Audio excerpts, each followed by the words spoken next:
Okay, it's February 23rd, 2014. This is Kyle Pitzer. I'm here with Morgan Sennhauser, Yep. also known as Emsenn. Yes. Yes. Fourth interview in the Occupy Dayton project. So I guess just to start out, can you just tell me a little bit about yourself, who you are? I'm a 23-year-old at the moment street musician, but prior to that and leading up to Occupy, I worked doing free speech activism over the internet in the Middle East and North Africa. So that kind of answers why I was interested in Occupy when it happened here too. What else would you like to know about me? Can you tell me a little bit more about this free speech activism? We do counter censorship stuff through the internet. Basically, it's hacktivism. How'd you get wrapped up in that? I was really bored one day and started looking on Twitter, and there were tweets about protests in Iran, and then all of a sudden, no tweets from Iran, and wanted to know why. So, who do you mean by we? It's a group of just random people from the internet that all care about this issue, that issue. Is this anonymous, or is this something else? It is something else, yeah. Although we have worked with people that were in anonymous, and some of us have done stuff with them. So what kind of stuff were you guys doing? Developing software to go circumvent censorship stuff, software on the internet, poking around on routers and stuff in those countries to try and see what they were doing, and then translating and distributing software and documentation in those countries about how to protest safely and how to get around continued censorship. When did you guys start doing stuff like this? June 2009. And were you guys effective? Yeah. Can you elaborate a little bit more about anything more specifically, I guess? We started doing it in Iran when they had a presidential election that was many of the people in the country thought was fraudulent. And so they started protesting about it, and then police started beating the protesters, and then the people started tweeting about it and sharing pictures of it. And that's happened a fair bit since then, but that was really the first time that people were using the internet in that way. Iran freaked out, shut down their internet, and a bunch of geeks with too much time across the planet figured out how to get around the censorship. And so now that doesn't happen anymore. So, I guess, what made you want to do something like that? I was bored and had no job and was out of school. And so why not? It was better than playing video games. So are you still doing stuff like that, or? Occasionally. Occasionally? Yeah. I don't know. Is that legal? It depends on who asks Yeah. and who answers. It really depends. Yeah. Because if I were doing them here, it would be possibly illegal, but because it's done on foreign soil, it's maybe still probably illegal, but because it's done against enemies of the state like Iran, it's not illegal. It's complicated. So do you guys network through forums and the IRC? Or? Lots of IRC. Reddit actually is getting increasingly common. The Reddit engine itself, not the website that's hosted by Condé Nast. But IRC is probably still the biggest means of communication. Mm-hmm. So would you say activism something that's important for you, or? I guess. Or is it just you're bored? I mean, it's important enough that I devote a bunch of time doing it, but more so the goal is what's important, not the being an activist. I don't care about being an activist. Yeah. I care about the things that I work toward. Yeah. So, let's just talk a little bit about, you don't live in Dayton anymore, right? No. Let's talk a little bit about when you did. Okay. Did you grow up around here? Yeah. I grew up in some of the suburbs. One was younger, but then from, I think, when I was 11, I lived right downtown in South Park next to Miami Valley Hospital. So grew up in Dayton. Went to high school at Stivers School for the Arts, and then kind of started to go to community college, and stopped to do free speech stuff instead. Mm-hmm. What else about growing up? Yeah, I grew up in Dayton. Yeah. Do you like Dayton? It's all right. I like living other places better. Yeah. Like, why is that? Everyone seems to be generally kind of angry in their day-to-day life here, and that's a silly way to go about things. But I don't know. When you smile at someone on the street here, they look at you funny. Now I live in North Carolina, and when you smile at people, they smile back. Mm-hmm. Is there any other comparisons you can make, like, between Dayton and North Carolina? The recession is much worse here. Unemployment is far higher. The architecture here is way cooler. And, like, that's about all I got. I much prefer North Carolina. So when you talk about the recession, how do you remember the recession? I wouldn't say I remember it so much as it's still occurring. Mm-hmm. We are, just because we aren't sliding further doesn't mean we aren't presently recessed. But I don't know, most people in my generation, or I can't say that, as anecdotally, most people I know that are around my age either don't have jobs or are in school and accumulating student loans with the intent to maybe get jobs, or they work jobs where they earn absolutely no money and have no prospects of doing any better than that. So when I think about the recession, I think about how pretty much everyone I know has been stagnant since they left high school, either not earning any more money or slowly having less of it. Mm-hmm. Why do you kind of think that is, though? Bad fiscal policies that on every single level of economics, from county up. Mm-hmm. Is there I guess, what do you think, community is something that's important? I do, although I don't always agree with how people define community. A lot of times I think it's way more geocentric than it has to be. And communities can be based on similar interests or projects that you're working on. So in that sense, many corporations could be viewed as a community. Or yes, community is important. I think community can be way more broadly defined than most people use it, though. Would you say, like, the internet is changing the way that we look at community? Yes, it makes the barrier of entry to creating a community and finding people to be part of it with you way lower. Whereas before you were kind of limited by where you live, now you aren't. Now you can find those 7 other people in the world that really, really like that one episode of SpongeBob or whatever. You can find your niche and your community and do something with it. So would you say that you've found any communities? I mean, obviously with the hacktivism thing, right? Would you say that's kind of a community you found? Yeah, it definitely is.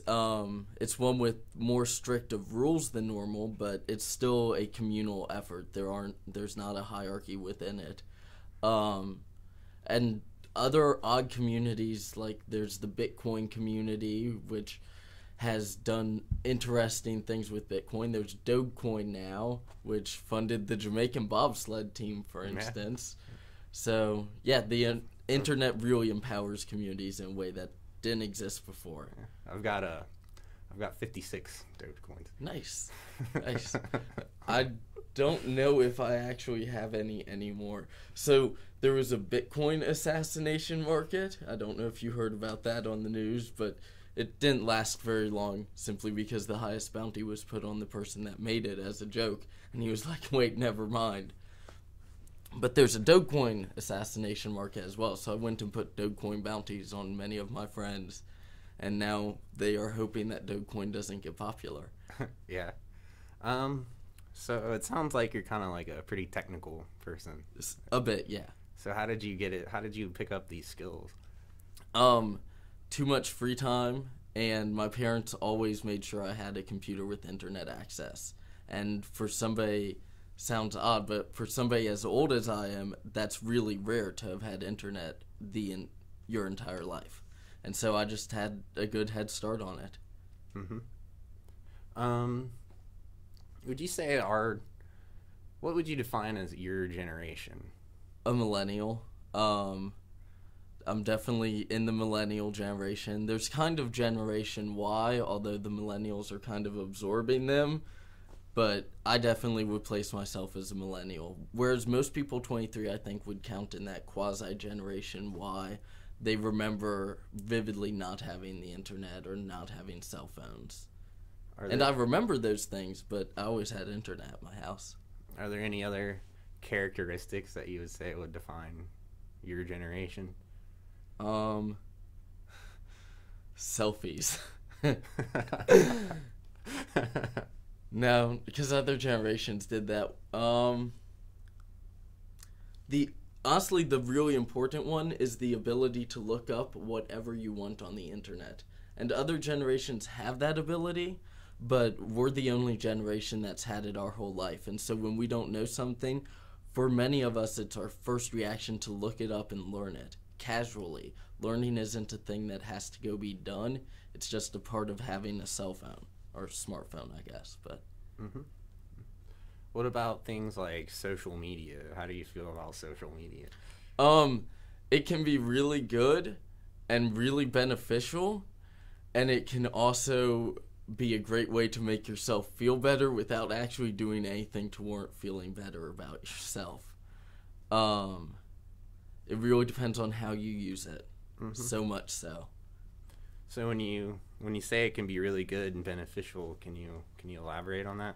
I mean, people have used social media to do things like fund the Jamaican bobsledding team, or also fund medical clinics for like the revolutions going on in the Ukraine at the moment, or in Syria. There's been lots of people that have got involved in just sending money over there is part of how it's useful, and getting people to be aware that they can send money at things, because honestly, throwing money at a problem does help it usually. But they're also good in helping people find communities for things that they might not otherwise have an outlet for. If you're in some small town and part of a really tiny minority, then you can feel as though there's not much action for you to take. But with the internet and social media, you can find out, no matter where they are, there are people that fit in that community. So what kind of social media are we talking about? Facebook's a big one, obviously, for just people use it the most. So Facebook is kind of the god at the moment of social media. And there's Twitter, and Twitter's used differently. There's Tumblr, which just the different, and each one has its own community, which is another thing that differentiates parts of the internet and means that different social media outlets can be good for different purposes. Facebook's good for raising money. Twitter's good for getting media coverage about a thing. If something's talked about widely on Twitter, that means it's going to get mentioned on CNN, and that can be a great thing for any cause. So what's the deal with Reddit? Like, I've been on it. What makes that different? Reddit is my personal favorite. It's hard to describe exactly why it's better or different. In part, it's because there's really a community for everything you might want. There's communities for people that use one specific brand of microcontroller to build home robots. A community. A small community, only a few hundred people in it, but a community for that. There's also a community for just political discussion and just rabble-rousing. But Reddit's great because it allows the community as a whole to vote on things, whereas most other social media platforms are set up as one person broadcasts and the other receives. Reddit's set up different, whereas the community is like a microphone where anyone can contribute to it and anyone can read from it. So it has that main difference with the other prevalent outlets. And where do you kind of see all this stuff going in the future?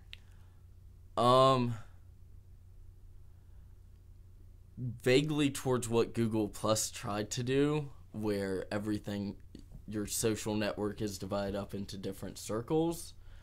But I'm not sure exactly where social media is going to go. I think most people are probably going to get burnt out on it eventually, and we'll see a lot fewer trivial status updates, a lot fewer bad Instagram photos, a lot fewer just bulk content. But the people that continue to produce content will do better, get better at it, and because there will be fewer people contributing, get more out of it, hopefully. So a little bit earlier ago, you said you wouldn't really call yourself an activist. Is that what you said? I mean, it's not. I don't view activism as a thing that's like my life calling or a great ambition of mine. I just happen to be really stubborn, and when people are wrong, I will do a lot to make them feel as though they are wrong. Yeah. But no, I am. So my political views are that of anarcho-capitalism, which means that I think the free market is a god and can save us all, pretty much. And so a big part of why I do activism is I support causes that work toward that, toward anarcho-capitalism. And what kind of got you into this anarcho-capitalism? You can Google it. If you Google ESR and Emsenn, and then Google tack on socialism, you can find a debate I had with somebody from when I used to be kind of socialist, and then they explained libertarianism to me, and I realized that got me thinking about politics way more than I previously had been. And then I went to Occupy DC and Occupy Wall Street and got beat up by cops, and that made me really dislike government, but I thought socialism was silly and a lie about how human nature works. So I settled on anarcho-capitalism. All right. Well, we'll get to the Occupy stuff here in a little bit. I'm just really curious because it sounds like you're pretty in tune with economic policy and political policy. I like to think so. Yeah. Clearly, I'm not all. Not clearly. I don't know all that much about actual economics yet. I want to go to school and learn economics, if that wasn't clear. And I'm just curious what kind of pushed you in this direction. I want to say being poor. No, honestly, living in Dayton and watching so many people have no money and have no ability to get out of it, even though all you hear from politicians is how much work is being done to solve that very problem. And then later on, I started thinking more about the philosophy behind government, and I'm of the belief that the state is intrinsically violent and that you never consented to it. And so it's an initiation of force and the non-aggression principle and a bunch of anarcho-capitalist stuff. But basically got to the point where I thought how the government raised their money was unethical and how they went about doing things was at its core not the right way to start doing things. And then the things that they got done with their stolen money weren't all that much better than I thought private people could do with donations and stuff. And then started reading some history books and learned that actually we used to take better care per capita of our homeless and so on before the government did, and then got beat up by cops, as I mentioned, and that really solidified me against the whole having a government thing. So do you feel that the government right now is failing people? I think it has failed, but it will just continue shrinking slowly, I think. Like, it seems to be getting bigger, but people aren't using it as much as they used to in their daily life. A good example of this is back when there were the Colorado wildfires. Private firefighters put out more of the fire because they had more incentive to pay for things. People pay for private security now more and more in cities like Detroit, where they already pay taxes, but the public service is so bad they're willing to pay on top of it. And with the internet, the barrier of entry to do things in the economy is going down exponentially, and that's really what the state relied on for a bulk of its control was economic regulation, and now they can't keep up. And so I think I don't envision like a bloody revolution or coup against the government. I think it'll just be kind of obsolete in a few decades. Mm-hmm. How would you say? You kind of said that you grew. Did you grow up poor? Would you say that you grew up poor? No, not really. Just not having money to do things with, and Not privileged. Right, and living in a poor area. Even though I myself wasn't extraordinarily poor, I got to see a bunch of people that were. So Yeah. Can you talk about that? I mean, there are poor people in downtown Dayton. They ask you for money and occasionally solicit drugs from you. That is about the extent of it. Like, Yeah. they do not have jobs that I'm aware of. A whole bunch of people hang out at the bus depot all day and then go back and do it again tomorrow, and that's all they seem to do. And it's really odd to me that our population is okay with just giving money to huge chunks of the population for doing nothing, which sounds really neoconservative, bad, I'm aware, but statistically, a lot of the people that collect money from the government don't need to be. And a lot of people that should be can't. And so, I don't know. And I agree that they're trying to do a good thing, that social services should be beneficial to people, but the fact that it's coming from taxed money, in my beliefs, makes it unethical and therefore can't be good at what it does. Mm-hmm. Plus the whole accountability thing kind of falls through. Mm-hmm.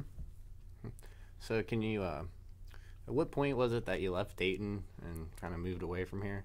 When I was 19, I moved away, but prior to that would leave for like 3 months or so to go live with a friend in some random other state. Yeah. What motivated you to leave?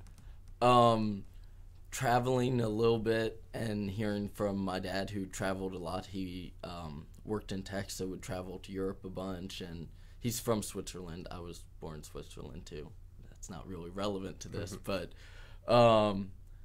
he would travel a bunch and just talk about how much cooler other places were.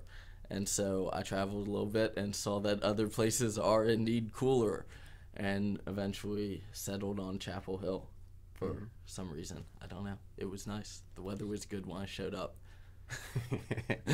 What kind of places have you been to? I've been to Thailand a couple times, but then just mostly around the U.S. A lot of time in New York and D.C., sometime in Florida. Yeah. How would you say, like, the other countries that you've been to kind of compare to America? They're different. I honestly like America the best of every, it's the best country on earth, but not really because of the government, mostly just the people and culture here. We're all really independent in everything that we do, and it's so cool. Mm-hmm. And personally accountable in a way that most other people don't seem to be, which is also respectable. Maybe I just think it's respectable because I grew up here, but I do. Yeah. Yeah, I think that's pretty cool. You've had all these chances to travel and stuff. Because, kind of getting into Occupy a little bit. Let's start getting into that. Okay. All right. Yes. What is Occupy? A forum for people to discuss political views in a structured way. Mm-hmm.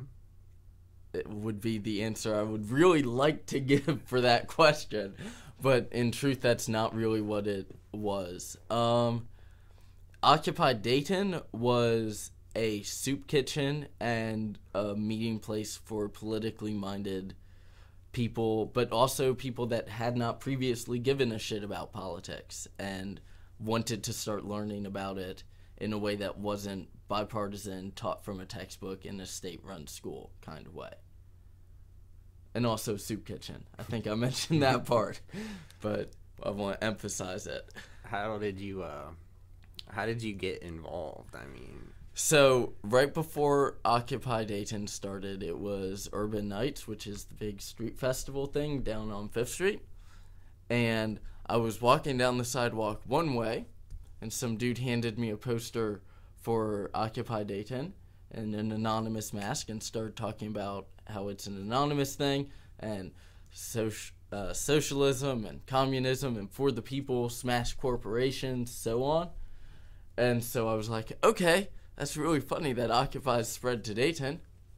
And went in some bar and drank and came back out and was walking down the other side of the street, received the same flyer from someone else who started talking about how Occupy was there to smash the government and how it had lots of libertarian and right-wing views. So I had the same flyer for the same event from two people telling me it was for totally different sides of the political spectrum. So I decided to go the next day and make fun of them. And I did. And it was fun. And so I went back the day. It started on Friday, I think. And so I went on. No, it started on Saturday. I went on Saturday, made fun of people. Was this in September, October? October 8th, I think, maybe. And then went back on Saturday, and eventually at that point had made, like, the people had all made fun of each other enough for their political views, basically, that we decided, okay, we all actually know something about politics. We should try discussing them instead of just laughing at each other about them.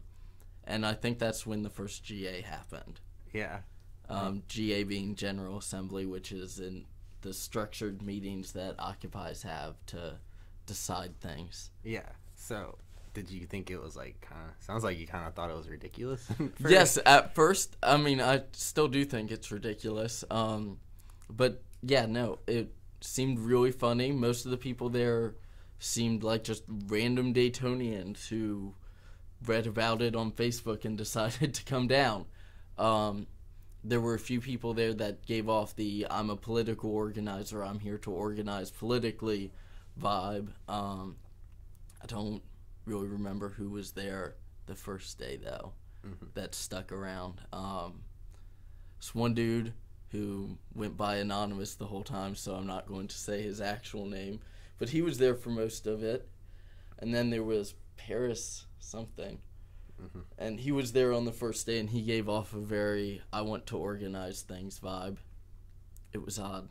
It was very odd, especially because one thing that was really stressed from the beginning of Occupy at all Occupies was the whole leaderless thing. And so you show up to any given Occupy, and there's definitely a leader of every single Occupy I went to. But it was funny at Occupy Dayton how on the very first day that leadership already was kind of asserting itself. What was the leadership? People that actually knew enough to discuss politics in a public forum and lead the GA.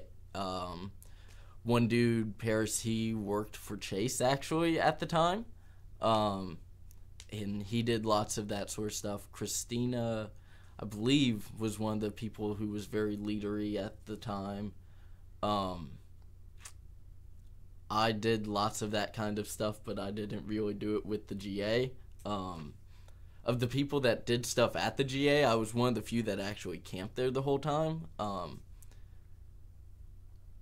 But yeah, I don't remember who else was in the leadership. So when you say you kind of took a leadery role, what do you mean by that? Just because not everyone had a vested interest in doing everything to do with it, certain people took over doing certain things. I helped with anything that had to do with actually running the camp, like making sure we had blankets and food and stuff and soliciting for people to bring that sort of stuff. And then giving updates to the General Assembly on the weekends.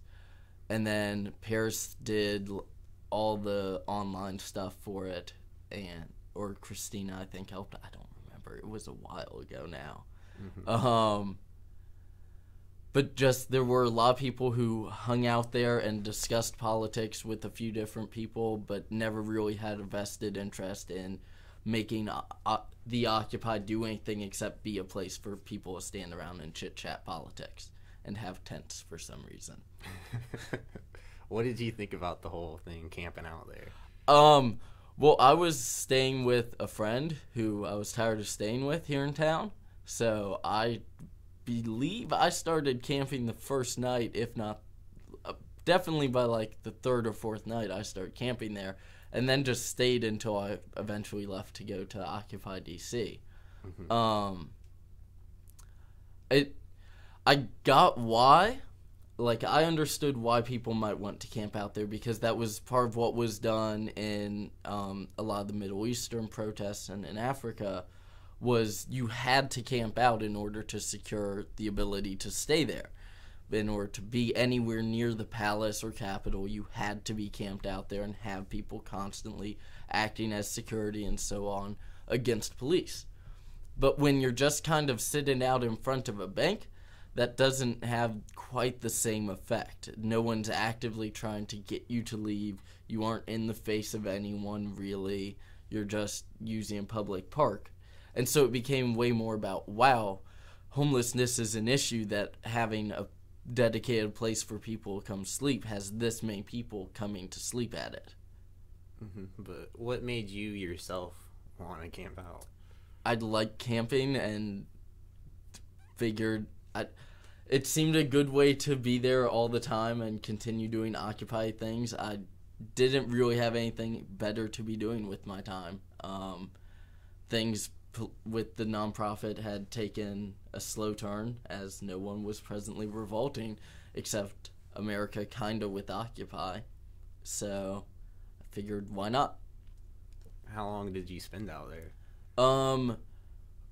From early October until mid-November, at which point I left and went to Baltimore, and then walked from Baltimore to D.C. with this group of people that marched from New York to D.C. Mm-hmm. So you're there like a month. Yeah. Basically. What went on? Lots of just sitting around. I read a lot of books. I believe I read the first 3 Dunes and then most of the 4th book in the Dune series. A lot of people smoking pot. We had a crack dealer for a little bit, so there was never crack use in Occupy. They would always go elsewhere, just as a courtesy, because I asked him not to smoke crack at our protest. Shouting through a megaphone at the bank that's right there, the J.P. Morgan Chase. Lots of shouting on a megaphone. Grew to have a great fondness of shouting at buildings through a megaphone. Apparently, I can just talk for hours through a megaphone. Be happy you did not bring a megaphone. There was a guitar, so we played guitar some. And then lots of just sitting around talking to random people that came up was a big part of it. Because people would come to not really be tourists of Occupy, but come ask us what we're doing there, as they've seen a bunch of people sitting there for hours and days and weeks. Waving flags at cars that drove by was an important part of it. Or not flags and signs. And discussing what exactly is going to be said at the General Assembly and how everyone is going to vote at it. That was a big part, so that when it came around on Sunday, everyone that was camping there knew what was going to happen, because a lot of the things that would get voted on at the GA affected the camp, but were voted on by people that weren't actively camping there. That was a problem across Occupies. They would vote to, like, change the food budget, but they aren't the ones there, so they don't know how much money would be needed for food. So there would be difficulties between those who were camping at Occupy and those who weren't. And unfortunately, it got to the point at Occupy Dayton, and pretty much every Occupy, where the people at the General Assembly were none of the people that were camping there, and the people that were camping there would just completely ignore the GA. Mm-hmm. So is that creating, like, tension?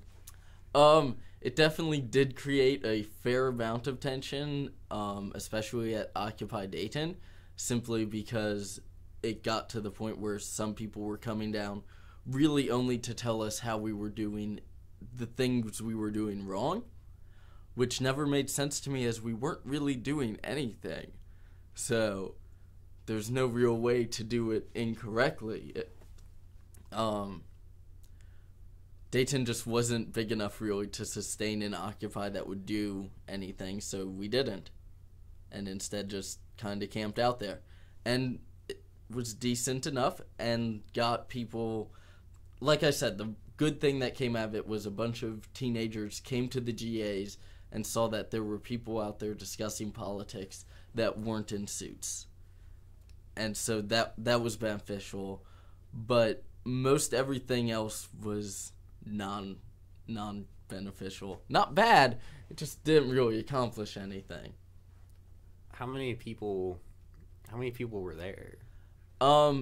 At first, a lot. For the General Assemblies, the first few weekends, there would be maybe 200-300 people, which isn't a lot, but for a city of Dayton size, that's a decent number.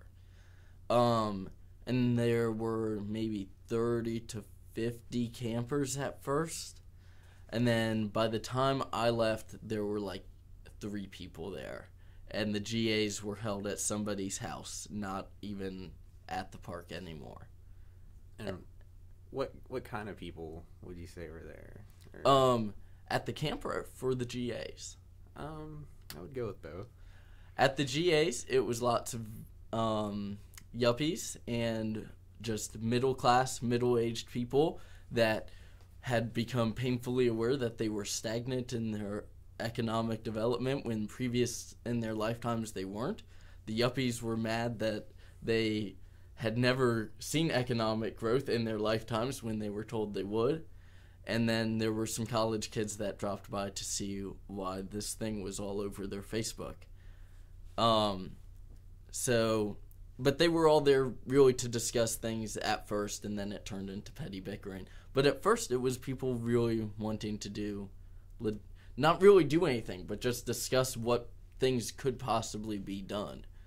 And at the camp, it was politically minded homeless or near homeless. There were a bunch of people that had places but chose to not continue paying rent there at the end of the month and figured they would just stay at Occupy. Lots of just straight up homeless. And then occasionally for like a weekend or two, someone's parents would come camp for a little bit. Not a camper's parents. That happened a few times, but just some middle-aged person would come camp for a few nights and then go back to their house. Were there any stories or anything like that you kind of remember from your time there?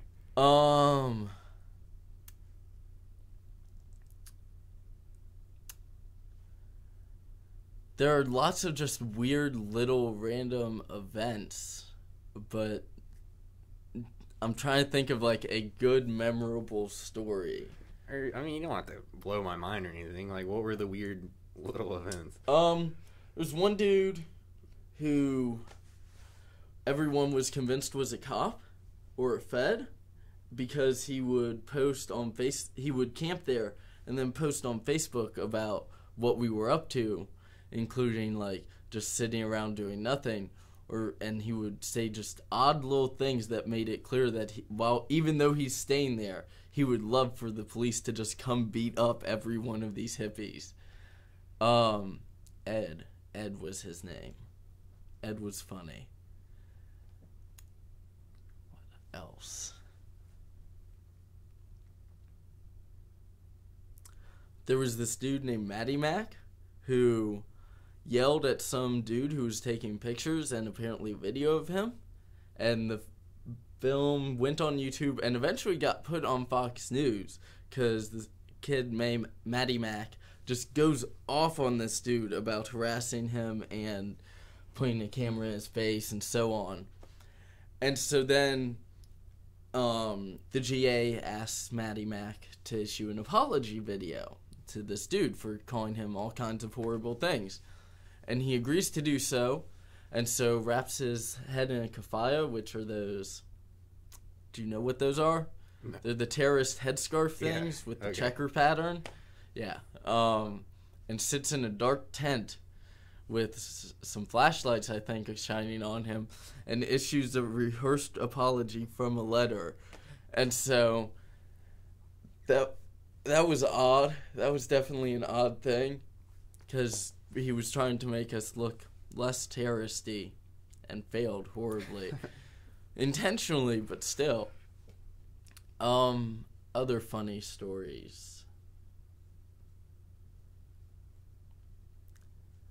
Got to watch a 17-year-old give same dude, Maddie Mac, a pick and poke tattoo, or prick and poke, however you want to say it. The kind where you just jab at someone repeatedly with like a safety pin. Yeah. That was a funny Occupy story. Brief, but funny. Other weird things that happened.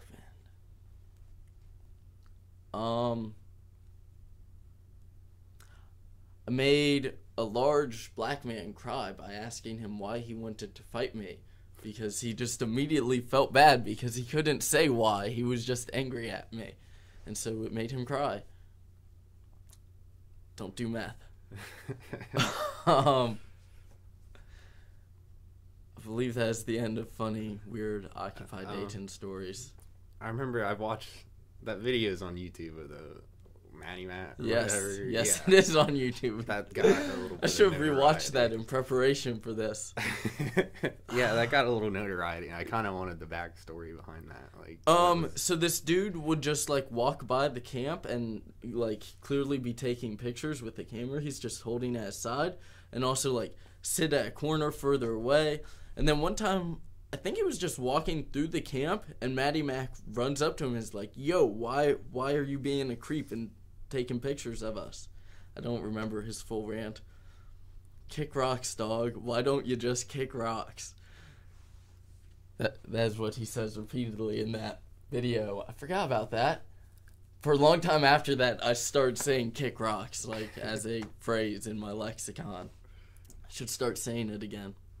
It's a good one.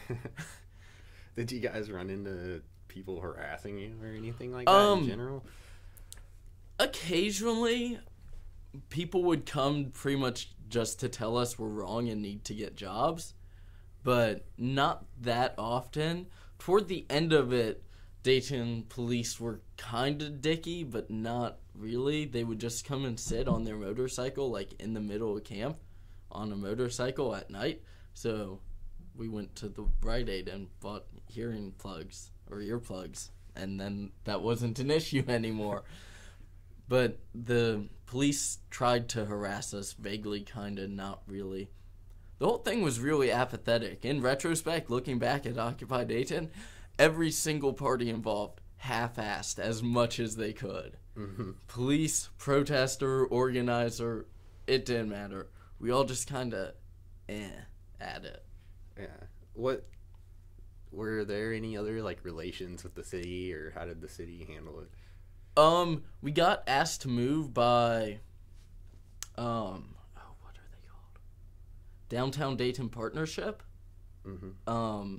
For their tree lighting ceremony, to which we replied, no, we aren't going to move for your tree lighting ceremony sponsored by many banks. Like, no, we are not going to leave this land we paid for with our taxes, blah, blah, blah. And then the General Assembly happened, and the people that were at the GA actually voted to move. And so we negotiated moving to another park, and I left like 2 days after the GA voted to move. But that was our relationship with the city, was through the Downtown Dayton Partnership, asking us to move for a tree lighting ceremony. The protesters saying no. I had a meeting with the lady who runs or one of them, I don't even remember anymore. Had a meeting with somebody in which I told her, no, we aren't going to move. That's ridiculous that you even asked us. And then 2 days later, a bunch of people said, actually, no, they are going to move. And so that we did indeed move. Or they did. I don't know. I left for D.C. Mm-hmm. What's the General Assembly like? How does that work? Do you want like an explanation of how they actually occur? Yeah, let's say I have no idea. Okay, well, it's a model of consensual governance. So the most basic way for it to work is that people put forth an issue, it's voted on, and if it's less than complete consent, and the important thing to know about that, or the distinction is, consent doesn't mean you agree. Consent just means you consent. You don't disagree. So I put forth an issue. Everyone votes. If it's a yes, that thing passes. Woo! If it's anything less than 100%, somebody who dissents is going to give a counter argument to why they dissent or don't consent to it. And then another vote is taken. If it's between 90% and 100%, the measure passes unless somebody blocks it, which is they say, no, really, don't vote, don't pass this thing. I have legitimate reason why not. And if somebody blocks or there's less than 90%, it goes back to debate. And usually things either pass immediately or fewer and fewer people consent to them the more the debate happens until the original thing is restructured and then voted for again and usually passes immediately, is how it should work. Many of the Occupies, and like that's a old, like, I forget where that comes from, but that model of self-governance for a group is from some textbook some dude wrote back in like 1870 titled like An Old Introduction to Debate or, you know, some crap like that. Many of the Occupies then took it further and made it so that you had to have subcommittees to try and pass things through first, and then basically added hierarchy to this thing that was intentionally designed to circumvent hierarchy and not need it, with the whole consent means you don't disagree. And so that also means, like, if you don't care, that means you consent. But people didn't get that, and they thought if they didn't care, that means they should vote against it or not vote for it. But it's just a different mindset of you vote against things, not vote for them. In American democracy, you vote for things. You vote for your politician, you vote for your issue or referendum. Here, you only vote if you're against a thing. So at an actual Occupy then, a GA usually starts with somebody saying what went down at the last one, introducing the person who's going to take minutes, and introducing the person who's going to run the assembly, who doesn't get to vote, which is odd because normally the person running it still gets to vote because otherwise they're forfeiting their vote, and so that adds in a hierarchy of things or just a way for things to be unbalanced. But in most Occupies, the person moderating can't vote, and so they introduce issues which usually get pre-voted on by the committee members. So the committee members all have issues they want to talk about at the General Assembly. They suggest them all to each other, and just within the committee members discuss what gets to be voted on at the GA. So then some issues get dropped there and are never put before a popular referendum. Then things that do get brought to the GA get stated and go through the whole process of voting for, or the whole consent, counter-argument, and so on, whatever is necessary. The order of the issues being brought up is usually decided by the moderator, which, again, adds a bias to it, because then if a certain issue you know is going to be long-winded, like what color banner should we make for this upcoming march, then you can put that at the start, and then important things that would be a quick discussion can get put at the end if you know that they aren't going to go the way you want them to. What did you think of? What was your opinion of all this? Well, part of why I liked Occupy is a general consensus model is how the free speech thing that I do operates is we have issues and every single person has to give their voice on each one. It works really well there because it's a thing we all care about doing, and so every little issue we all care about a great deal. At Occupy, because not everyone cares about every little issue, it just doesn't work as well. People will argue trivially for things that they do care about and then let things that no one really cares about but maybe should slide. It's a good model. It's better than just strict majority rule. Like, I'd much rather have consensual rule than majority rule, but any way of doing it practically allows just so much bias to be introduced to the system that at the end of the day, it's just as fallible as every other method of voting. Was this was this your first introduction to it in Occupy, or was it with the free speech Free stuff speech that you stuff. got? Like, I knew all about it prior to going to Occupy. I think I was one of the few people there that had heard about it before that. And it is very different between the two organizations, just how it works. Because one, we're trying really hard to not screw each other over, and the other one, we aren't trying to screw each other over, we're just trying to promote our own interests first, and that usually involves screwing someone over. So in Occupy Dayton in particular, what were your feelings or opinions going into it, and then did they change when you left? Going into Occupy Dayton, I thought that Occupy would be a really cool forum and place of recruitment, actually, for people who would want to do further free speech stuff. I was looking for tech geeks after I was there for a few days to try and basically recruit to help me. And so my opinion was that it was going to be good recruitment ground for politically minded people. And my opinion when I left was, wow, we really need better care for our homeless. Not that there weren't politically minded people there, but just the amount of people that needed a thing like Occupy, a perpetual soup kitchen, and a place to stay for no money is a necessity, apparently, and far more important than any of the things Occupy was discussing. What were the kinds of issues people there were talking about? Banking reform and what to do about the national debt and what currencies the world market should be using in 10 years and a bunch of other crap that they have absolutely no influence on at all, except for just deciding that that's how they think it should be and then telling other people. But usually that's the kind of issues that were being discussed politically by the political-minded folk at Occupy were big international issues, and the solution to that, whether student loans should be forgiven, was a popular thing of debate. And they would get vaguely voted on at the GA, and it's like, that's great. What are you intending to do now that you voted that you feel this way? What can you do about it?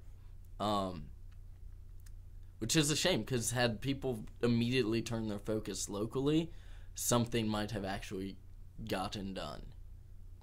What do you think Occupy Dayton could have done differently? Been a Facebook group. Only been a Facebook group. Never existed in person. Maybe had a meetup once every couple weeks or something for like the people in the Facebook group to go to South Park Tavern and grab a beer and pizza.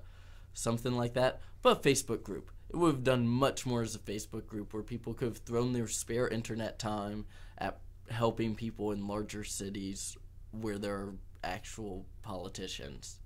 So you think having a physical location kind of dragged Occupy Dayton down? Very much so. Which isn't the case for all Occupies. At Occupy DC, having a physical location was really useful. We could see the door of the biggest lobbyist's office and go stand out in front of it and just talk to the people going in and out of it. And just walk around the Capitol and talk to random politicians, congressmen, so on. Occupy DC warranted having a physical location. Occupy Wall Street warranted having a physical location. Same thing, because you get to be in the face of bankers. Some people took it a little too far and started yelling at bankers and so on, but the fact that you're there and able to have a discourse with them is a big part of it. Okay, so you're at Occupy Dayton for about a month, and then you went to Occupy DC. Mm-hmm. So tell me about that experience at Occupy DC. It was much different. There were many more tents. There were so many more cops all the time.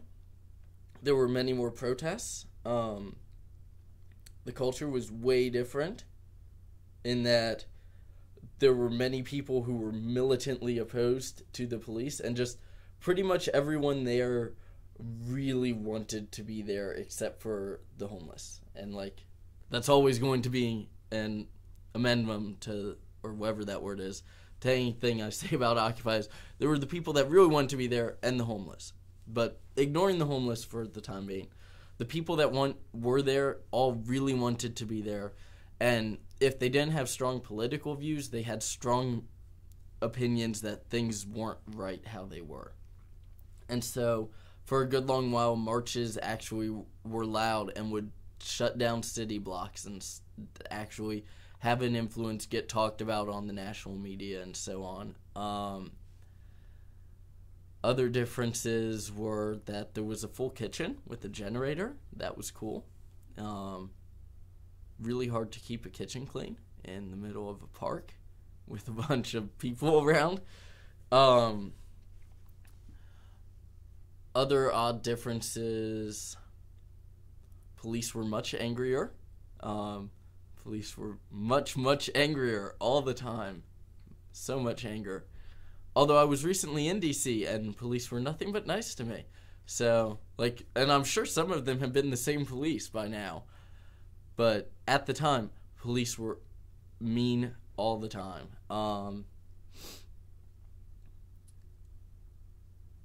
What other differences? Actually get arrested in D.C. when a cop says they're going to arrest you for political things, instead of in Dayton where if a cop's like, I'm going to arrest you for protesting, they don't actually mean they're going to arrest you because that's way too much work for them. The fact that you get to talk to actual politicians and stuff was a big difference between Occupy DC and Occupy Dayton. And just the scale. There were usually, for most of the time I was there, I left late January, but most of the time I was there were about 300 people camped out in the park, which is significantly more than Dayton's 3-some when I left. You said that you got beat by the cops. Yes. I was on Occupy DC's Direct Action and Medical Committee. I got trained by Nurses Without Borders to do trauma medicine for people that get beat up by cops or pepper sprayed or maced or tased or whatever, just to give them treatment right there. But because I was also on the Direct Action Committee, that meant part of my job was telling protesters where to go. And in bigger protests like that, police have their line, but then protesters often have their own line, keeping the really angry protesters back from cops so that the angry protesters don't incite cops and then the cops beat up everyone. And so that was my job while I was at Occupy DC, was policing the protesters largely. And so the fun result of that is that you get a protester shoving you into a cop and then the cop thinking that you slammed into them and beating you up. And then the protester joining in because I'm the guy that was yelling at him to not beat up the cop who's now beating me up. People get way too angry way too easily, and also shouldn't be allowed billy clubs. Now. Or tasers. Tasers are bad. Mace is bad. Pepper spray is bad. All these things are bad. Were there any, so what did you get, when you got beat by the cops, did you get kind of just tossed into it and then, I mean, were they targeting you directly or did you just get caught up in something? I mean, no, normally it wasn't directly at me. A few times it was. One time I got hit really hard in the back of the neck by a baton because I told a cop I wouldn't move because I was putting gauze on somebody. Arm had gotten cut. I don't know how their arm got cut. But I was like, no, to a cop, not even really thinking about it because I'm like, no, I'm not moving. I'm bandaging someone up. And so then they hit me in the head. So that time it was intentional and at me. And I'm sure a few other times it was intentional and at me. But normally it was just because I'm a protester. Yeah, okay, I see you got beat a couple times. I didn't realize that at first. Yes, more than once. Yes. That sucks. It happens. It happens. Were there any memorable stories from Occupy DC? I watched this dude whose name was, I believe he went by the name Turtle or Tank, something like that. He was a large man, maybe 380 pounds. Anyway, he was from Georgia and wanted for child abuse and sexual misconduct with a minor. And so police cut into his tent one morning after finding out which tent was his from giving a description to various protesters there. Cut into his tent. He was passed out drunk, so he couldn't get up to go in the paddy wagon. Eventually, they get him up. He's kind of waking up and realizing that he's being hauled away by police. They get him to the paddy wagon, but the thing is, now they have a steel thing in the middle so that people can't, like, help each other on one bench to the other. So he wouldn't fit on either side of the paddy wagon. So they just kind of have him halfway in, and he's now coherent enough to start fighting back all the police officers. I watched him get tased 3 times in really rapid succession by 3 different cops and not flinch. Dude was a beast. And eventually he just got bear maced. And oh, no, more to that story. He got bear maced, and then in his primal rage at being bear maced after being made fun of for being too fat to go in a paddy wagon, he kicks a cop in the balls so hard the cop coughs up a little bit of blood. Which is cool. I did not like that cop. But that cop was then very angry at all of us for the rest of our time there. Understandably, I don't know how hard you have to be kicked in the balls to cough up a little bit of blood. Like, or maybe he just threw up a little bit and had ate something dark colored, but regardless, Were there just a lot of, was there a lot of conflict between the protesters and the cops then at DC? Not too much, but a fair amount. A lot of the biggest issues were when they would come for people in the camp, criminals that were using it as a hiding place, and some protesters would want to help the cops find this person because, oh, yeah, you want to find this person that committed rape that's hiding out in this camp? Yeah, we'll help you. And then other people took the attitude, never talk to cops ever, and would then start yelling at the cops. So that caused a lot of the conflicts, was just the cops would come to arrest one person, and then people would harass the cops, and the cops would have to harass them back because you don't get to throw bottles at cops. Like, you shouldn't throw bottles at anyone. Just as a general rule, you shouldn't throw bottles at people. And if the person has a gun, you definitely shouldn't throw a bottle at them. How long were you at Occupy DC? From mid-November to mid-January, so 2 weeks. Mm-hmm. And then what happened? Or two months, sorry. 2 months? Yeah. What happened after that? I went to Occupy Wall Street briefly. It had been shut down at that point, but I went up to New York City and thought I was going to a party with some friends. Turned out it was a police raid. Like, they set up a fake party using one of our friends to try and get a bunch of us to come there. So got arrested in New York and put in a holding cell for longer than I would have liked, with not enough food, not enough water, and a little bit too much tear gas. And so was there for a little bit, got really, really angry at humanity in general, so went to go live in the woods in Florida for a month. And then had my friend come pick me up at the end of February and went to go stay with him for a weekend in Chapel Hill, North Carolina, and then stayed a week, stayed a month, and lived there for like 2 years. That brings us to about now. How do you think you're going to remember, not just you are going to remember Occupy, but just everybody in general? For people that were there, it will probably be remembered by that one person or thing they did that was memorable there. But it will be, remember that time when, funny story at Occupy. Not, remember that time when Occupy did this meaningful political thing. For people that weren't there and only really read about it, it'll be a sign that we're getting closer to having meaningful political discussion in this country again. So, I guess the big debate was Occupy did Occupy happen and then it just went away, or was like Occupy this first step in movement building? So I learned the other day, in going back to DC, I friended a bunch of people that I knew from Occupy DC on Facebook.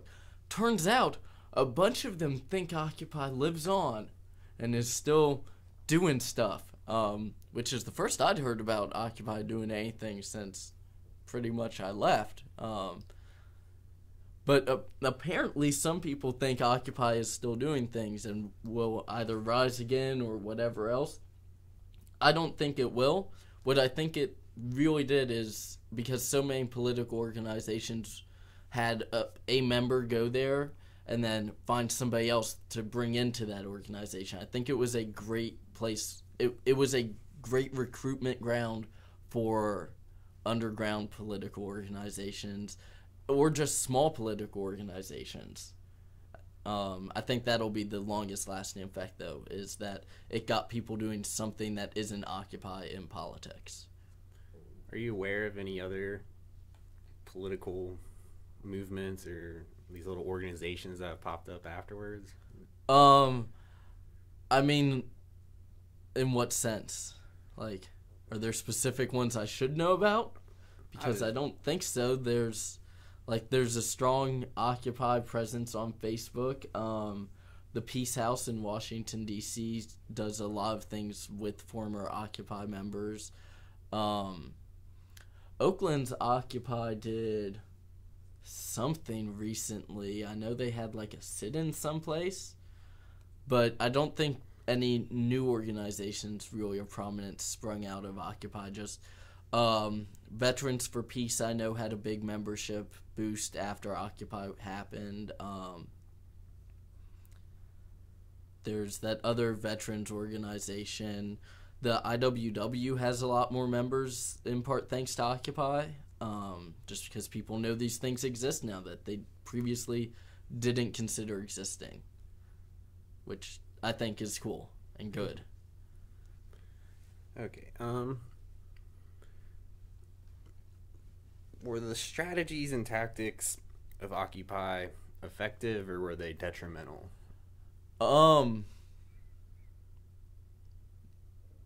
Both. Yeah, like they were ambiguous enough in everything that they Occupy as a whole was ambiguous enough in everything that they did that either side could interpret any given thing to be good or bad. Conservatives viewed the fact that we were giving out food to homeless people in city centers as bad because it's not teaching them reliance or whatever crap neoconservatives say. And liberals were getting mad at us for feeding homeless in parks because it brought fault to the fact that like the EBT programs aren't doing enough. But then both sides also viewed certain things as being good. It really depends. The tactics, however, that were used, the protest tactics, the methods of occupation, the holding of GAs, those things are all wonderful tactics, and you only have to look at pretty much any other country that's having a political upheaval at the moment to see that those same tactics are being used with far greater effect when something's actually at stake. How do you think what was going on in the Middle East affected what was going on here? It depends. My perception of that is highly skewed, as I know people that were doing things politically over there who lived here and joined Occupy simply because of that. I think in whole, though, it gave a lot of inspiration to younger people that if people in the Middle East can overthrow their truly oppressive regimes, we can do something about our kind of oppressive regime. And turns out, no, you need absolute totalitarianism before people will do something as a whole. From my understanding of Occupy, there's quite a bit of anarchist theory and philosophy that's played a role in it. Yes. To what degree did you see that come out? There were a lot of anarchists there. A lot of people everything in Occupy was itself existing in an anarchist bubble. There was no state running things. Everything was done consensually, or in theory consensually, and therefore it was its little anarchist bubble. And so anything good that came out of it, you could say, was only able to exist because of the little bubble that was created. A lot of the things that people suggested as solutions to international economics problems all came from economic schools of thought. There were, unfortunately, too many burn things kind of anarchists. I can't think of a better description. The kind that think anarchy means no cops, so let's go smash some windows. So there was a big prevalence of that, especially at Occupy Wall Street, where that's what part of anarchy showed its face.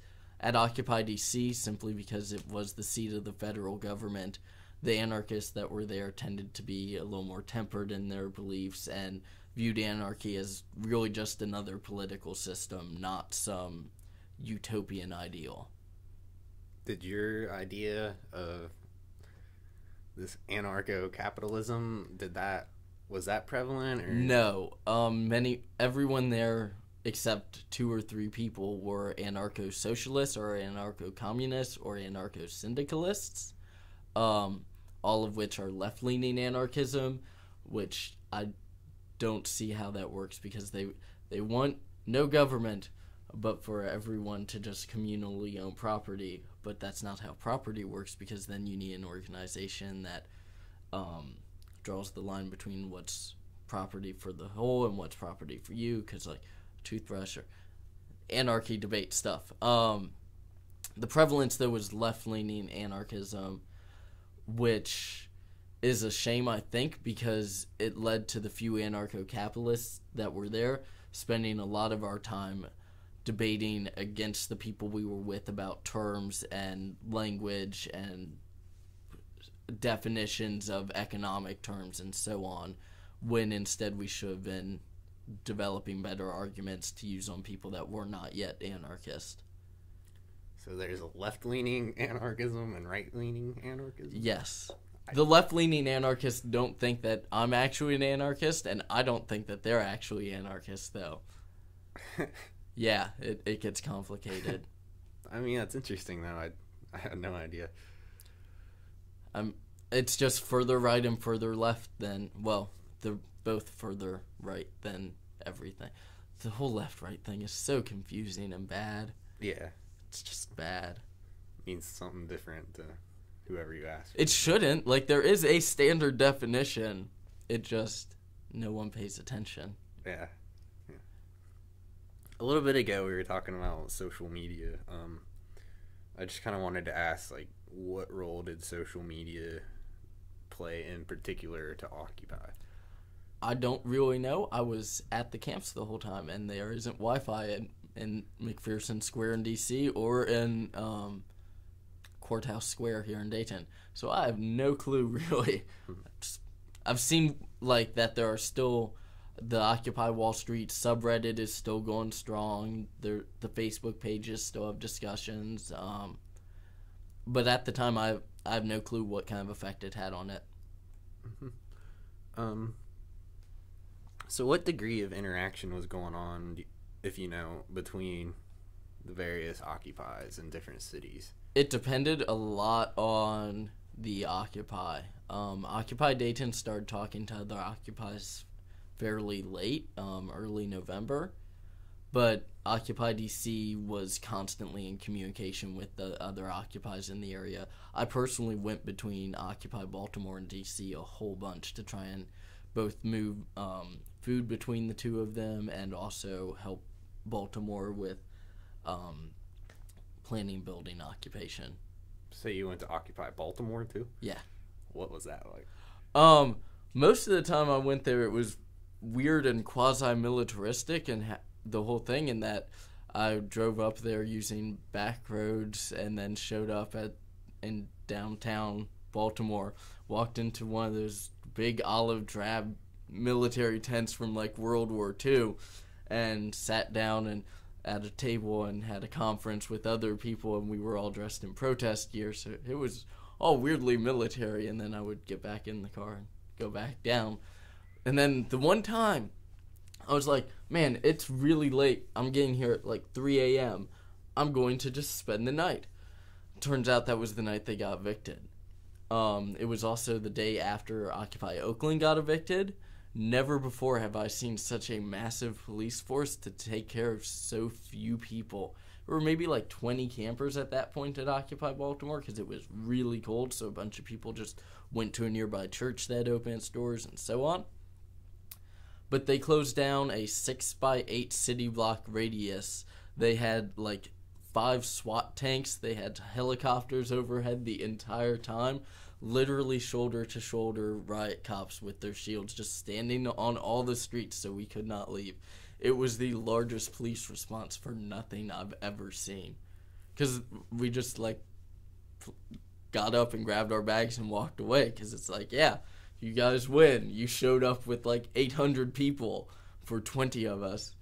We weren't even going to argue anyway. Most of us are from D.C. and we're going to leave in a couple hours. So that was kind of funny.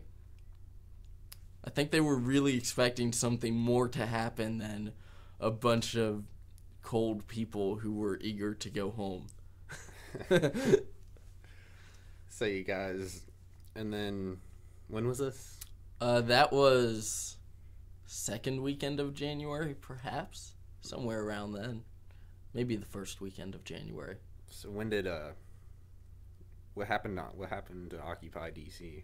They got shut down January 23rd-ish, perhaps, something like that. And I was in New York at the time. So is this kind of at the point where you would say most of Occupy in general lost its inertia? Yeah, I mean, when Oakland got shut down and didn't try to reoccupy, that was when a lot of the people in occupations stopped really caring, because if Oakland's not going to hold their ground, no places, because Oakland is the mecca of getting your ass kicked by cops. So if the police there are being so violent that Oakland protesters are backing down, that means police everywhere will be that violent. And that's kind of what we saw then. As soon as Oakland happened, police started going through and just smashing tents in Occupy DC. Occupy Wall Street had already been shut down, but that's when police started hosting raid parties, where they would say they were having a party, invite a half dozen people from Occupy to it, and then, oh, look, you're being arrested instead. On what grounds were they arresting you guys? Trespassing. So they would invite you to, like, a public place, or? No, like a house or an office building or something, things that had been foreclosed. And, like, yes, it was trespassing. We should not go there. But the odds of it being a police raid were tiny the first few times, and then people should have known better, but still went. It didn't help that people were also throwing actual parties at the same time, doing the same sort of thing. Just in response to not having a single place to occupy, many people were like, okay, we'll just occupy random abandoned buildings across the city because you can't shut all of those down. So these, like, big camps break up and then... Well, within Occupy's, not Occupy Dayton because it was so tiny, but there were camps within the camp. I was part of Camp Give No Fuck when I was in Occupy DC, and in what was it? Oh, Camp Class Warfare was the camp I was in at Occupy Wall Street. Did not really agree with Camp Class Warfare's title and name because I didn't view it as class warfare and still don't. But they were the ones closest to the building where I had permission to go use the bathroom. So, priorities. Why would, I guess, were these, like, individual camps within the camps people that kind of had a similar viewpoint for the most part? Similar viewpoint, came from the same regions of the country, knew each other previous to coming there. or just people that got along really well. Camp Give No Fuck was just me and some of my friends that I had made at Occupy who didn't have our own camps to go to. After Wall Street got shut down, a bunch of people came from there to D.C., and then Boston got shut down, and a bunch of people came from there to D.C., and then Baltimore got shut down, and a bunch of people came from there to D.C.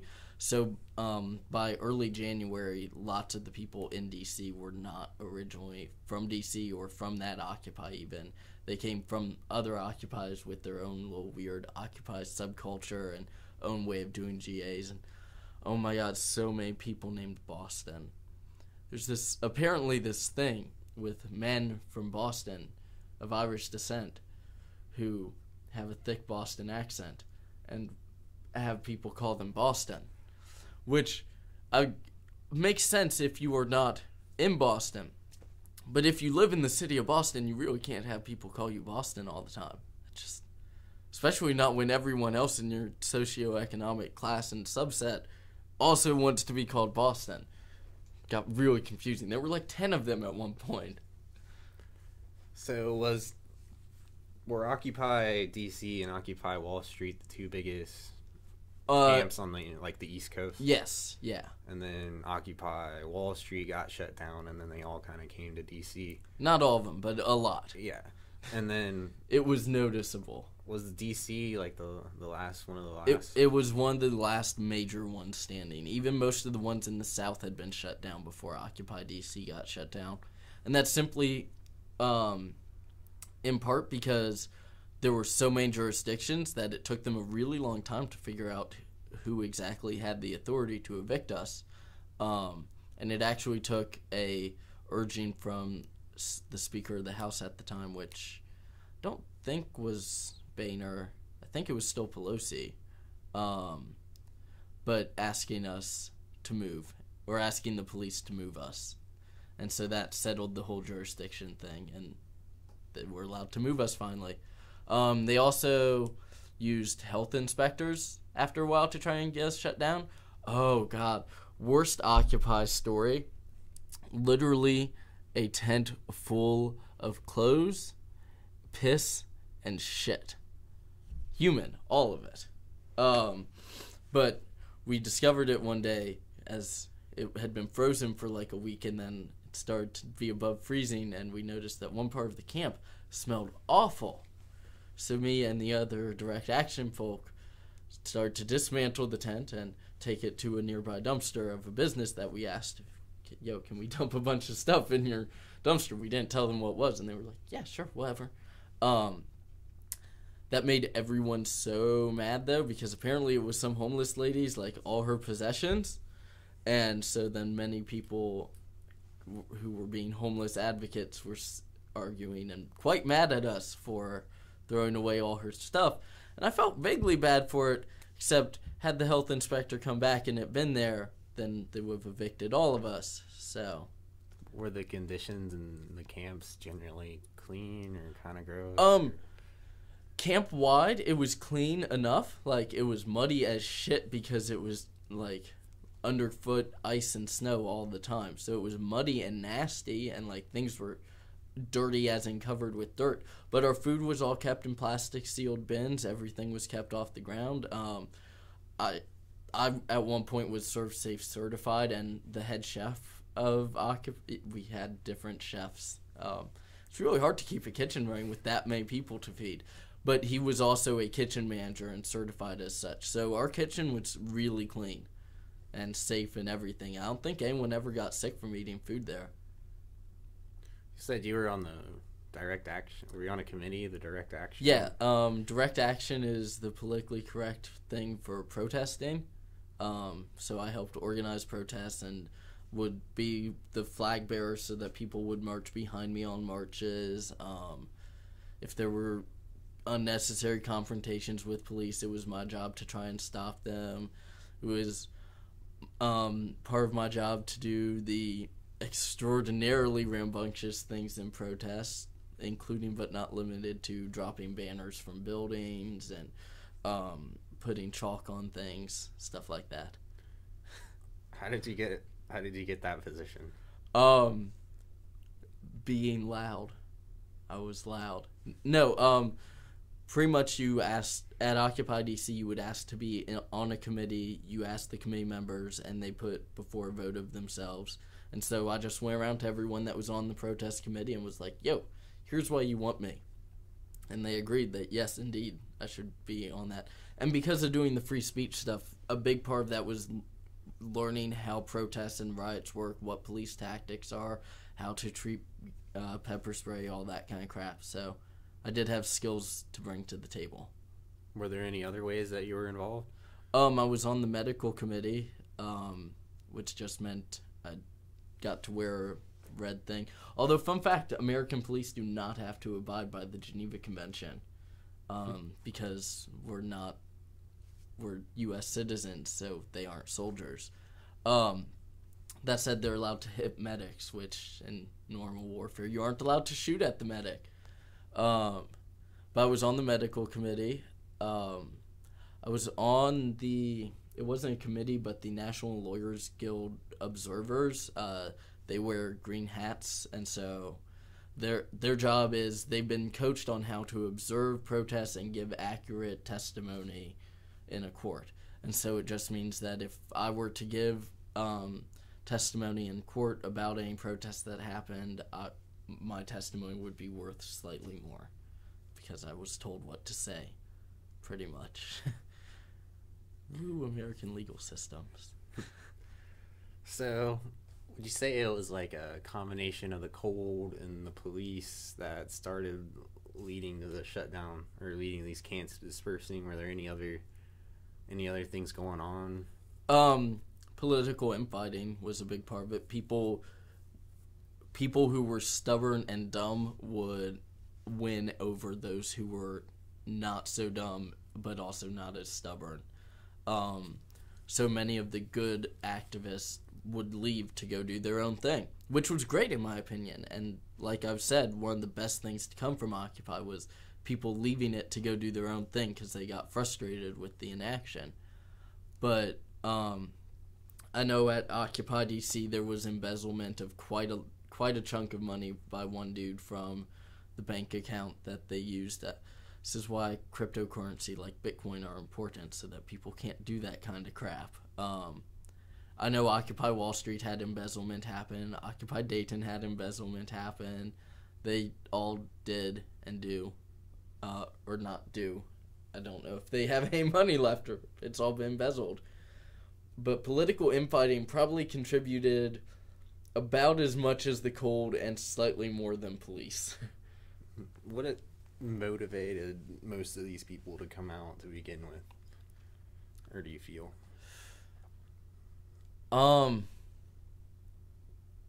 That's a tough one because a lot of them, if I had to answer from how they acted, I would say they wanted some kind of power or influence. But honestly, most of them came out because they were dissatisfied with their lives and they were hoping to get something better from this. Or just some direction in how things could be better. I think that's why most people originally showed up.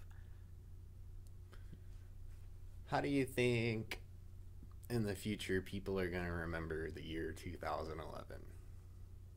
And not for Occupy. No, they'll remember it for the fact that the Middle East started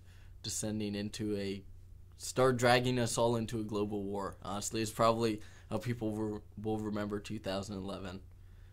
And what people will remember down the line from Occupy is that we had technology that enabled us and the tools to enable us to do something about our economy and simply chose not to. What kind of impact on you personally did Occupy make? Made me much more tolerant of crackheads. It made me more tolerant of tear gas.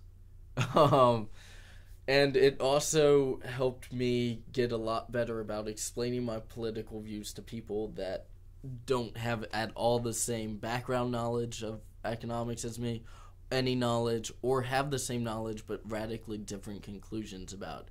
It made me much better about conveying my ideas to anyone I might want to.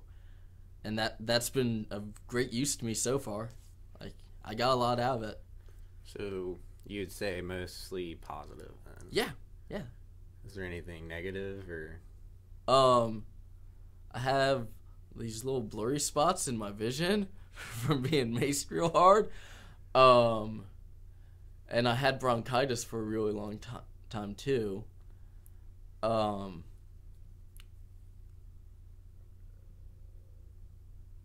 No, not too many negatives though. Like, not really. Well, I do have a couple more questions I want to ask you. They're not really about Occupy.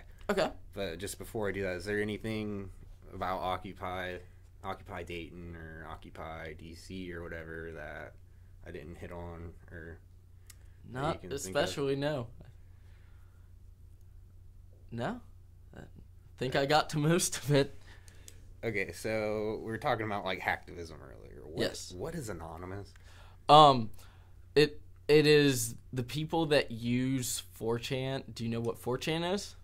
Yes. Okay, so there's a board on 4chan called B, where it's just random pictures. Well, I know what 4chan is, but let's say if like someone's listening to this, they might not know. 4chan is an image.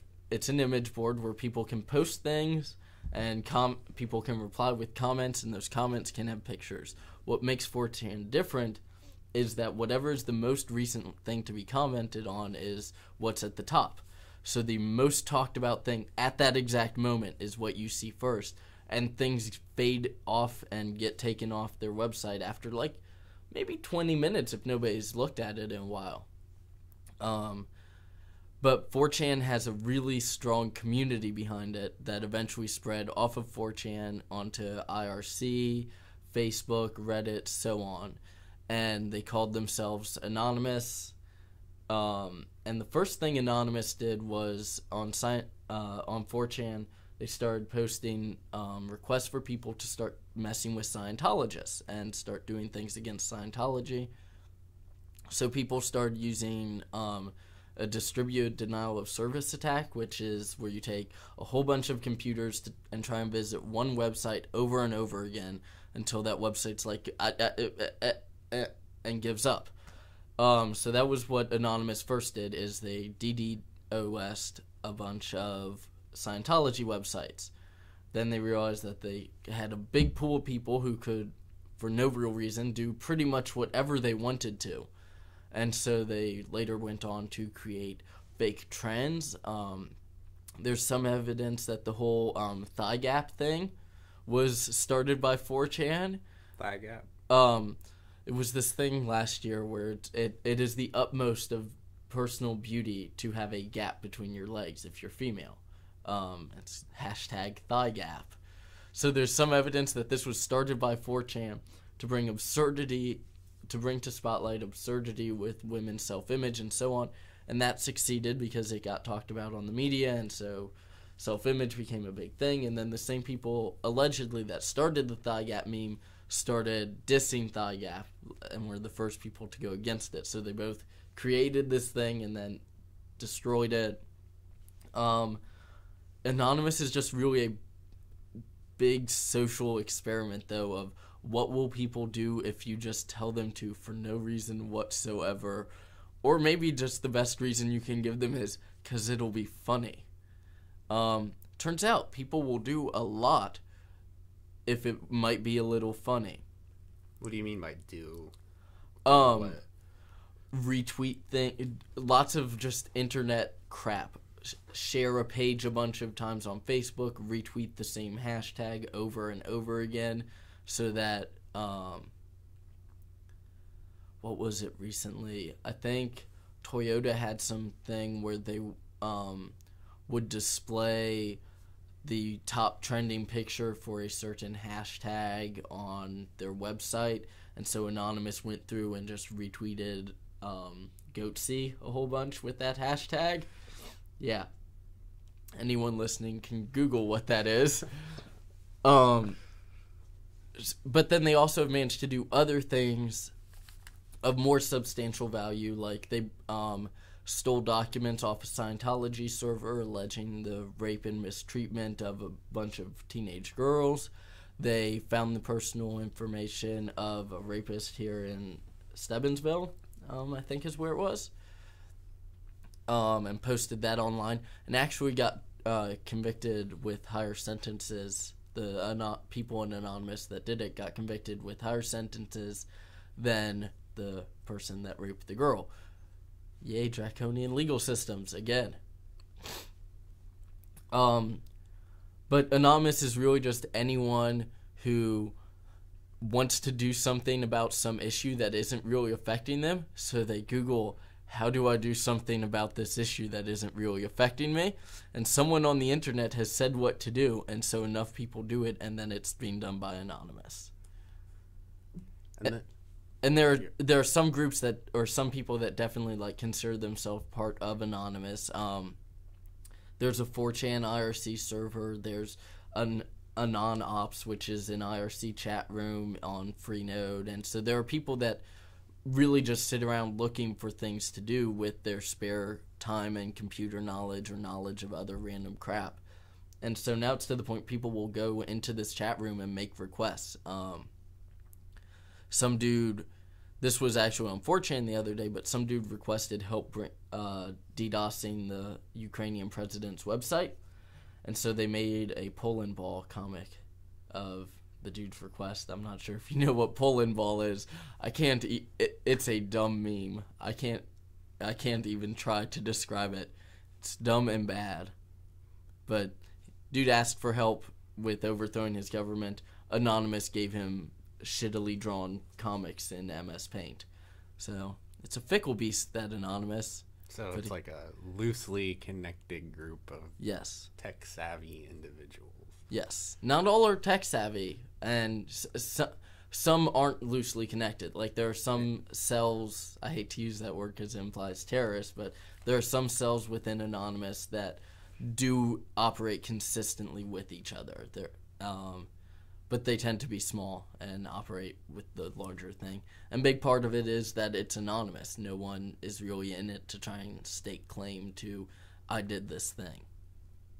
And hacktivism in general, what role do you think that's playing in our society right now? Either a much larger role than most people think, or absolutely no role whatsoever. It's kind of hard to tell at the moment, but I think it has a really large effect on, considering just earlier today, a faction of the Ukrainian rebels were given about $50,000 by an anonymous organization on the internet to go buy guns with to shoot their government down. And so that's done with hacktivism, because all the money from that was gathered on MIT servers that some dude set up a Dogecoin mine on MIT servers, and then that money got used to buy weapons for militia in another country. So hacktivism definitely can do things. And how much liking and sharing pages that have images from protests or whatever does, I'm not too sure, except for bringing awareness. And if you show a picture of some dude being hurt in protests to 1 million people, maybe one of them will sit down and dedicate a couple hours towards stopping that thing. And that's where that mass sharing comes in useful. But I don't think it has any direct benefit. Do you think it's seen as a bad thing in general, or? There are a lot of people who think they're doing a lot with their hacktivism or liking and sharing photos. Like I'm hesitant to even call that hacktivism, but their online activism, there's many people who think they're doing a lot with their online activism when they really aren't, but it has that psychological effect of, well, I've done something, so I should feel good about doing something, when what they've done actually has very little good effect, and if they just kept doing more, they could have an actual effect. And then cryptocurrencies. I've heard you brought that up a couple of times in our conversation. Yeah. So we've got like Bitcoins, and then there's Dogecoins, Dogecoins. I don't know how you want to pronounce it. I say Doge. Dogecoin. Dogecoins. So what do you think about cryptocurrencies? I think they're great. Basic economic thing, at least from how I learned it, is that if you reduce the barrier of entry to a market, the market prospers. We're now reducing the barrier of entry to what it takes to earn money. You don't have to have a day job that's taxable now. You don't have to do so many things that used to be a necessity for accruing capital. Now you can say something funny on the internet and make money off it. And you can do that a bunch and make a bunch of money off it. Or you can give someone advice on a forum about how to do something in carpentry or brewing or set up software on their computer and get paid 50 cents for it. And so the fact that capital, we're getting to a point where cryptocurrencies are going to let us quantify forms of capital that previously weren't. Like social capital is a big concept of just you have social worth beyond what you have in dollars. Intellectual capital, good ideas. If it's easier to pay people for these, you'll be more inclined to. And also, if you're being paid for those same kinds of contributions, you have more capital to exchange for them. So I really like cryptocurrency. I think they're going to be what really fixes our economy. At what point did you find out about them? Damn near immediately. I don't know, late 2009, early 2010. And Very soon, because I was actively looking for ways to secure funding for doing the hacktivism stuff, and so as soon as Bitcoin cropped up, I'm like, great, this is what we need. where'd you hear about it at? I believe from a computer IT person I know who does network security stuff. I think he just mentioned it to me offhand one day. I was like, cool. And I have a bunch of friends now that are into Dogecoin. One dude I know is that dude who bought a Papa John pizza for 20,000 Bitcoins back when Bitcoin was new. And that made the news because it was one of the first things that people, like, tangible products someone bought with Bitcoin. But yeah, 20,000 Bitcoins for a pizza. If only he still had them. So what do you think about the way Bitcoin's kind of exploded value-wise, or at least in United States currency? It's largely artificial. I don't think it'll ever properly pop. I don't think Bitcoin itself is going to be the cryptocurrency that takes over, simply because too many people view it incorrectly. They think of it as it itself an investment, when really Bitcoin's two things. It's a transaction network, the same way Visa or MasterCard, Discover, whatever are transaction networks, and it's a store of value the same way gold or dollars or Dogecoin or internet Reddit Karma or whatever else are a store of value. But too many people think of it as an investment the same way a stock would be an investment. And if you treat it that way, it's going to be a bad investment. That's how it works. A little bit earlier, you kind of saying there were less barriers to entry, but I don't know if I would agree with that about Bitcoin currently, because I probably can't mine a Bitcoin on my laptop because of the difficulty. I mean, but you also can't print a dollar. When I say barrier to entry that way, I mean the barrier of entry to using Bitcoin is way less. The barrier of entry to using a dollar requires physical proximity or a bank account with a similar transaction network that goes between the two bank accounts, such as Visa, Master. There are just many steps in moving capital from me to you. If I like, we can do it now because we're in close physical proximity, but without that, it's pretty difficult to send someone money. Bitcoin, it's not all that difficult. You have an address, I have an address. As long as we have internet access, it's a simple transaction. It works the same way for any amount of money for any person.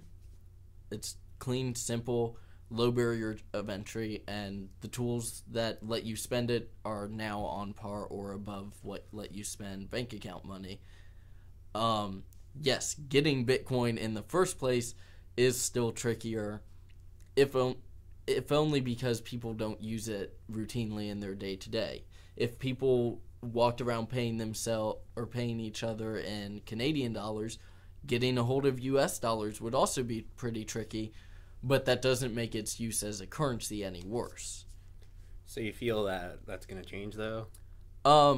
Maybe not with Bitcoin, maybe with some derivative that comes after Bitcoin, but yeah, I do think it's going to change. Already, there's so much incentive to not use dollars, ignoring the whole tax thing, and there are many good reasons to start using Bitcoin, not because of its value, because right now it's too highly volatile, but once people start seeing that it actually can be used to buy things and so on, and people start using it as a currency, it is a better currency. It's a better means of exchange than dollars are. How does it fit into this view of anarcho-capitalism? It's decentralized currency. It's a way of storing capital without any entity that's in control of it the same way the state is. There's no mandates from up high saying how Bitcoin works. There also are no regulations saying you have to do things in Bitcoin. You can use other currencies if you want. Bitcoin fits into it because it exists and is not run by the state. And so it's the best anarcho-capitalist currency at the moment. But I think it's just another currency. So are there any... I'm just curious about this anarcho-capitalism. Most people are. How did you find out about that again? Probably Reddit. Reddit? Probably. Yeah. And you said that, I don't know, it sounds like you don't have much faith in our government. And that's correct. Other than getting, maced in the face in D.C., is there anything else in particular that kind of pushed you in this direction? I mean, no. Like, we have a decent enough government. Our quality of life is very high. Our roads are safe. We have good police force. We have many benefits from the government. I just think life legitimately could be better if we stopped having it. Every way I look at it, the fact that politicians ultimately aren't accountable to get something from their investment means that we're not getting the best we could for our money. And while it used to be the case that the government may have been necessary for some of these industries, I don't think that's the case as much anymore. There was a time when, the government definitely could handle getting running water places better. Now that's simply not true. There was a time when the government could be better at having firefighters everywhere. Again, that's just not true anymore. We're seeing, just as technology spreads, the need for government is being replaced. And so I'd rather be on the winning side of that whole thing and understand how the next political model will work. And that's really why I think anarcho-capitalism is where we're going, not where I want us to go. I mean, it is where I want us to go, but I don't think it's something that I have to, fight toward. I think it's just what is occurring.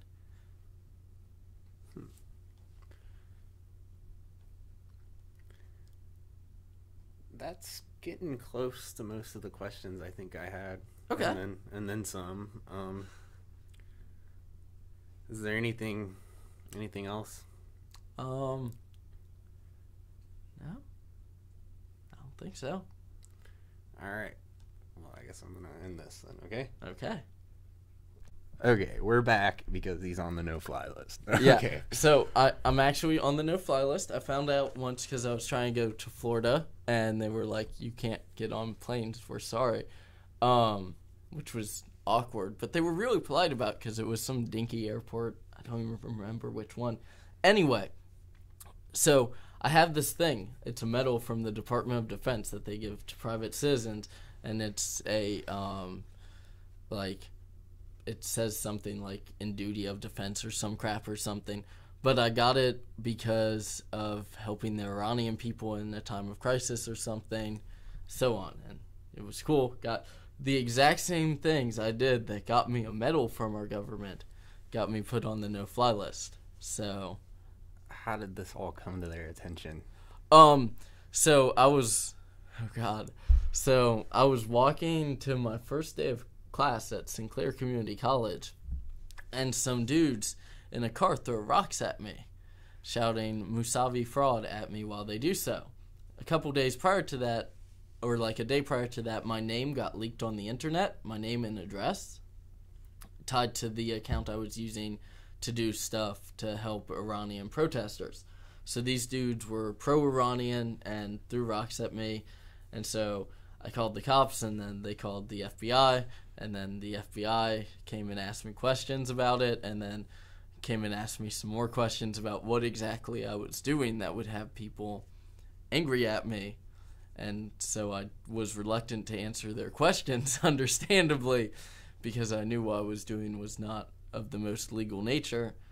And then eventually started opening up to them, and they we formed a short relationship of me giving them information about what was going on in Iran, and them giving me people to work with, pretty much. Where did this happen? Which part? Most of it on my front Where the porch. people were talking about, like, throwing rocks at you. Or, That was, like, in the Oregon district on my way. I lived in South Park, so I was walking to school. I had no idea there were, like, pro-Iranian people here. And There are presumably some everywhere. Like, it only takes, like, 2 or 3 of them. With the power of the internet and social media, they're able to reinforce their minority voice. So you worked with the FBI Uh-huh. to circumvent Iranian... See, this is where it gets tricky about answering them, because Yeah. I've worked with InfraGard, which is a private sector subsidiary and contractor of the FBI, to provide them information about the state of telecommunications in Italy, not Iran, because the internet in Iran largely goes through Italy, and not allowed to do things even vaguely related to Iran legally because of them being an enemy of our state. So I did things in Italy it's complicated. Like, it is complicated. I did some stuff for some people, and things occurred, and now Syria is in a civil war. That's crazy. Yeah. It sounds like you're like a secret agent or something. No, because I'm being open about it. That's the distinction there. Yeah. You're just an agent. I was. Are you even allowed Maybe. to talk about this stuff? Or? I mean, yeah. Like, because it was private sector, and it's not like I'm saying anything specific, really. Mm-hmm. Like, I've worked for InfraGard, and I did things, research what's into InfraGard? Italy. They are a company which, what's the official description? It's something like working to secure American spaces and persons from threats to our Constitution, both foreign and domestic, something like that. They do research into domestic terrorism, largely. Mm-hmm. Or terrorists operating domestically. Mm-hmm. Which I am, kinda. Not really. Yeah, you just got a medal, but you're on the no-fly list. I didn't just get it, but yes. That's, I don't know, it just blows my mind. It happens. Yeah, our government is bad at being a government, and they should stop and give up. So you're against the government, but you're working for the government. But don't not the work- government. Yeah, Just- I don't work just a for private them. They just happen. We have mutual interest. That's why I said I'm not an activist. I just do what furthers my own personal goals of a better world, in my opinion. Did you get paid for this stuff? Or? No, there were opportunities to, but most of the time I just donated it back because it would be of more use to buy server farms than buy me fancy food. In hindsight, I should have paid myself. Yeah. So, I mean, is there like a cyber war or something going on? Like, I mean, I wouldn't go that far as to say it's a cyber war. But there are definitely people that use the internet like the same way we had spies in the Cold War. Now it's just there are so much more intelligence, so many more spies. So espionage, there's a lot of espionage kind of stuff going on. Kind of, but in the same way, it's also just this kind of crap of just putting things in boxes and storing them aside to organize them later, drawing pretty graphs based on how many people are using the phone at a certain time in a certain region, and what can that tell us about the quality of water in the area, and just mining so much data. And we'll figure out what to do with it at some point. But right now, the goal is how much data can we get. So what do you think about the whole thing with the NSA? I was really surprised when I heard about it, because I was unaware that it was not well known that they did this. So that was my first reaction is, wow, people didn't know that everything they do on the internet is watched. But like I've been to the facility out in Utah. It's a big server farm, or that's kind of a vague term. It's a data center. It just writes things in hard drives, and I'm sure is massively massive, and I didn't get to see any of it. But not surprised. That's why you got to go there? Because I have a friend that worked there. He no longer works there. I would ask a follow-up question. Why? I think he just got transferred to a different place. Like, I don't know. I don't know where he works at the moment. Not there, because I was going to go through Utah and asked if he still lived there so I could go see him, and he was like, no.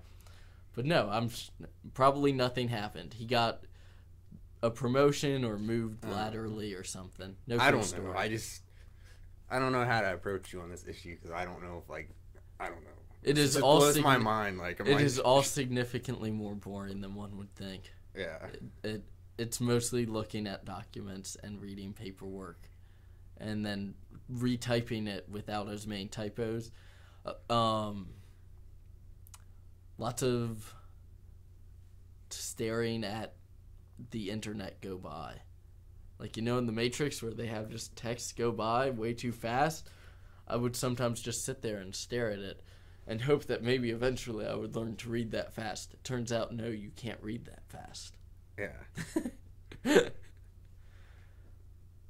Do you have, like, a lot of coding skills and stuff Nope. like that? I know shockingly little about how computers actually work. I'm just really good at reading documentation about it and then dumbing it down and being able to explain it to other people. Mm-hmm. But no, the main skill I bring is charisma and being able to write things. Mm-hmm. But I'm not exceedingly skilled with computers by any means. Is this like a regular meet? So you don't take payment for this kind of stuff? Correct. So, like, do you have a job or anything? Or? I was a street musician in D.C. until I came here and got stuck because of a car crash. Yeah. I worked at a restaurant in Chapel Hill before that. I manage a band as well. So, kinda, but nah, not really. Not at the moment. You have an incredibly interesting life. It happens. It happens. Fun fact, none of that is good fodder for a resume to get a job any place. Really? Yeah, no. Like, no one wants to hire some dude who's maybe a terrorist. Like, would you? No, that's a risk. I don't know. Should I be talking to one? Probably. I'm sure you talk to people on a routine basis that are also on the no-fly list. Like, I'm sure there's many people that don't even know they're on it because they simply haven't gone to take a flight since it was created. So what do you think about the fact that you're on the no-fly list? Like, it's hella inconvenient. yeah. Like, I would really like to be able to, I don't know, fly places. Like, I don't know, there's an airport right near where I live in Chapel Hill. It would be really convenient to be able to fly from there to Dayton and come see my family. It'd be cheaper, too. But nope. It is inconvenient. Inconvenient, but does it, like, make you mad? I mean, it does in that I don't think they have any right to tell me I can't get on planes. Yeah. You're not a threat. Not as far as I know. And also the whole argument of, well, you know how to do things against other governments, so you might hear, which I assume is their argument, is a really bad one, because then why would you do things that make me dislike you? If you think I can hurt you, wouldn't you try to make me like you? Yeah. That's like kindergarten social politics right there. Don't piss off the dude who might punch you. Can I ask about what kind of stuff in particular you were doing with Iran? No. No. All right, we'll just leave it at that. You can look up on Iran internet activism and probably get some good ideas, but I don't want to say specifically what I was doing for it. Yeah. All right. I'm just going to end this tape.